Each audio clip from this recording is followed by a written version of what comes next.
Yay, it's finally April. That means it's time for Quilt It, the Longarm Quilting Show, to debut here on QNNTV.com.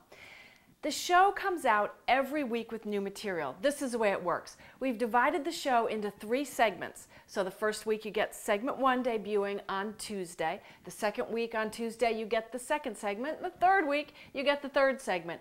Then the fourth week of the show on that Tuesday you get the full show. So that means you can watch it in little bites or all at once.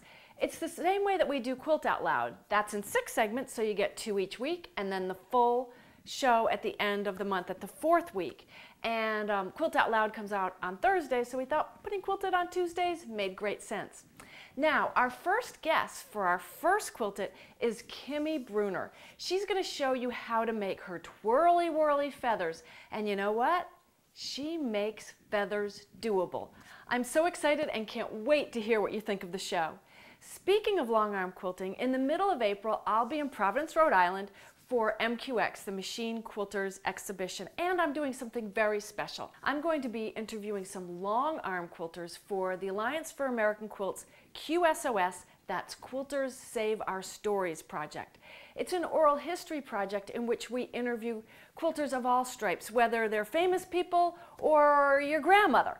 Anyone who has made quilts who have a story to tell. It's a real grassroots oral history project. You can find out more about it on the website Alliance for American Quilts.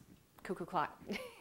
And one more thing on longarm quilting, Gamble has just come out with their new Vision series. They sponsor Quilt Out Loud, so we're real excited about that. Speaking of Quilt Out Loud, of course, there will be a new episode, as I said, on Thursdays every week of the month.